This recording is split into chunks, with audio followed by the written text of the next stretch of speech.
हो जाएगी कि इस बार जो सरकार है किसकी बनेगी। क्या झारखंड में एक बार फिर से हेमंत बिस्वा शर्मा एक बार अपनी जो रणनीति है, जिस हिसाब किताब से, जिस समीकरण को लेकर वह झारखंड में लगातार आते रहे, उसका फायदा उन्हें मिलेगा, या फिर हेमंत सरकार एक बार फिर से दोबारा सरकार बनाएंगे। ऐसे में तमाम जानकारी साझा करने के लिए सूरज बहुत बहुत शुक्रिया आपका। और बता दें आपको, झारखंड रुझानों में कांग्रेस को पूर्ण बहुमत मिलती नजर आ रही है। बता दें आपको, झारखंड में कांग्रेस गठबंधन 50 सीटों पर अपनी बढ़त बनाई हुई है। और वही आपको चलिए आंकड़े बताते हैं झारखंड के कि क्या है। दरअसल 81 में से 81 सीटों के जो रुझान है वो सामने आ गए। इसमें बीजेपी को 28 सीटें मिलती हुई नजर आ रही है, और वही आजसू को 1 सीटें मिल रही है, जेडीयू को 1 सीटें मिल रही है, और कांग्रेस को 15 सीटें मिलती हुई नजर आ रही है। और साथ ही जेएमएम, जो झारखंड मुक्ति मोर्चा की बात कर ले, हेमंत सोरेन की पार्टी को बात कर ले, तो इसको 30 सीटें मिलती हुई नजर आ रही है।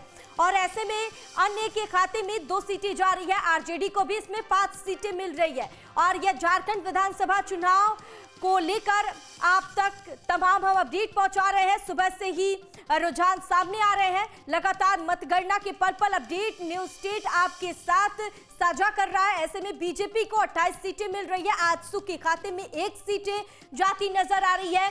और जेएमएम, झारखंड मुक्ति मोर्चा की बात करें, यहाँ पर झारखंड मुक्ति मोर्चा को 30 सीटें मिलती हुई नजर आ रही है। दरअसल झारखंड में बीजेपी की अग्नि परीक्षा थी, और ऐसे में कमल खिलाना झारखंड में बेहद जरूरी था। और इसके लिए देखा गया कि किस तरह से बीजेपी के कई दिग्गज, चाहे हेमंत बिस्वा शर्मा हो गए, सीएम योगी आदित्यनाथ हो गए, या फिर तमाम दिग्गज केंद्रीय मंत्री शिवराज सिंह चौहान हो गए, साफ हो जाएगी कि इस बार जो सरकार है किसकी बनेगी। क्या झारखंड में एक बार फिर से हेमंत बिस्वा शर्मा एक बार अपनी जो रणनीति है, जिस हिसाब किताब से, जिस समीकरण को लेकर वह झारखंड में लगातार आते रहे, उसका फायदा उन्हें मिलेगा, या फिर हेमंत सरकार एक बार फिर से दोबारा सरकार बनाएंगे। ऐसे में तमाम जानकारी साझा करने के लिए सूरज बहुत बहुत शुक्रिया आपका। और बता दें आपको, झारखंड रुझानों में कांग्रेस को पूर्ण बहुमत मिलती नजर आ रही है। बता दें आपको, झारखंड में कांग्रेस गठबंधन 50 सीटों पर अपनी बढ़त बनाई हुई है। और वही आपको चलिए आंकड़े बताते हैं झारखंड के कि क्या है। दरअसल 81 में से 81 सीटों के जो रुझान है वो सामने आ गए। इसमें बीजेपी को 28 सीटें मिलती हुई नजर आ रही है, और वही आजसू को 1 सीटें मिल रही है, जेडीयू को 1 सीटें मिल रही है, और कांग्रेस को 15 सीटें मिलती हुई नजर आ रही है। और साथ ही जेएमएम, जो झारखंड मुक्ति मोर्चा की बात कर ले, हेमंत सोरेन की पार्टी को बात कर ले, तो इसको 30 सीटें मिलती हुई नजर आ रही है।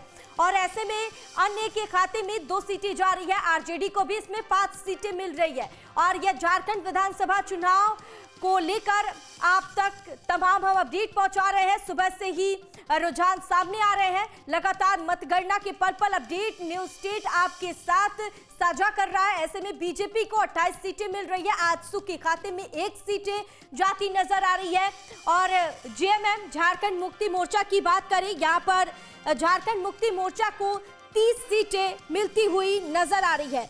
दरअसल झारखंड में बीजेपी की अग्नि परीक्षा थी, और ऐसे में कमल खिलाना झारखंड में बेहद जरूरी था। और इसके लिए देखा गया कि किस तरह से बीजेपी के कई दिग्गज, चाहे हेमंत बिस्वा शर्मा हो गए, सीएम योगी आदित्यनाथ हो गए, या फिर तमाम दिग्गज केंद्रीय मंत्री शिवराज सिंह चौहान हो गए,